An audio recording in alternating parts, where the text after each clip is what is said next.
The value of Gigafactory 1 now exceeds $1 billion, Tesla starts another direct sales battle in a different state, and this week's Tidbit of the Week. This is Tesla Tidbits episode number 362 for February 13th, 2018. We begin tonight's show at Teslarati, where building permits from 2017 reveal the expenditures on Gigafactory 1 during the course of the year. 112 different permits filed in the last year netted spending to the tune of just shy of $380 million in the year. In total, spending on Gigafactory 1 now amounts to $1.3 billion. The article notes that a trend for 2017 was a significant number of project addendums, which indicated improvements on existing facilities in operation. The footprint of the factory hasn't been growing recently, but that doesn't mean that things haven't been improving. Electrek shows us that Tesla is apparently a glutton for punishment. Apparently it wasn't enough to kick the hornet's nest in Connecticut. Now it's heading to the southwest to fight the good fight in New Mexico. Democratic Senator Gerald P. Ortiz y Pino has introduced SB 255 to allow direct sales and service in the state, and Tesla has sent emails out to local owners in the state to request their help in supporting the legislation.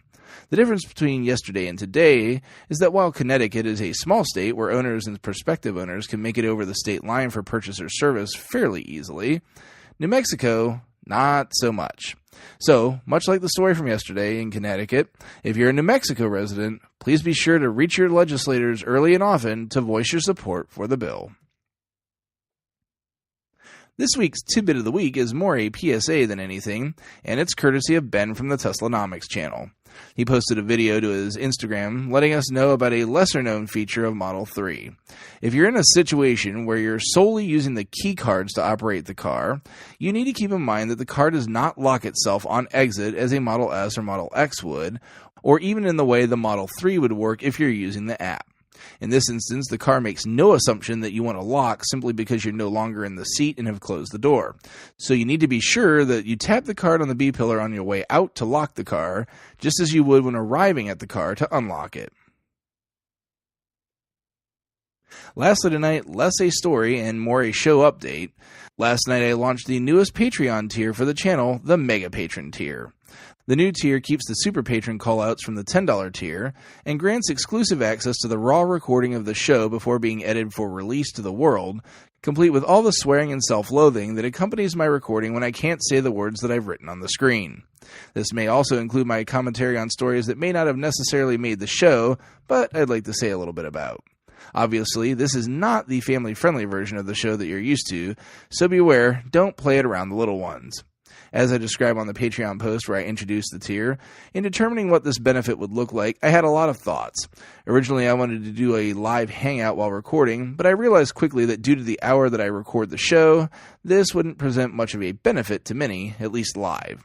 So for now, this will be an audio-only production, with the eventual hope to get this into a video format. My restriction for this is the power and storage of my production rig, which is a mid-2012 MacBook Air. I think I can eventually work around this, so expect some time down the road to begin getting a video feed if you subscribe to this level. As all of you patrons know, I can't thank you enough for all of your support, and I especially thank Drew Schuyler for becoming the first Mega Patron before I even mentioned it live on the show. I don't pitch often, but if you aren't already, please do consider becoming a patron of the show at patreon.com/TeslaTidbits. The production of the show has very much become a part-time job of its own, and the support is immensely appreciated. Even if you can't support monetarily, please consider at least subscribing to the show via YouTube, iTunes, or through whatever your mechanism of choice is, as this helps the show to be suggested to others more often, and at least on the YouTube front, it gives me a fighting chance of monetizing the channel again once they rip that ability away. And, as I always say, if you can't support with dollars, that is quite alright. I am more than happy to have you along for the ride as we talk about our favorite EV maker day in and day out. Please do make sure you check out the links to the full stories in the show description for more detail. After talking about all that Patreon goodness, I can't forget to mention the super patrons supporting the show at the $10 plus level. They are John Waltower, Drew Schuyler, John Waller, Mark and Sarah Thomas, Ryan Scarborough, Lee Sweet, William Henry Crew III, Dorian Steve Guberman, Bruno Quindici, John Rich, Joey Boots, Ralph and Cheryl Waterhouse, Adam Raymer Brown, and Megawatt Photovoltaic Development. That's it for tonight. If you have feedback for me, the best way to be heard is to tweet at Tesla Tidbits and use the hashtag AskTeslaTidbits if you'd like your question to be considered for the show. I'll see everyone back here again tomorrow. Until then, keep it charged and hit the road.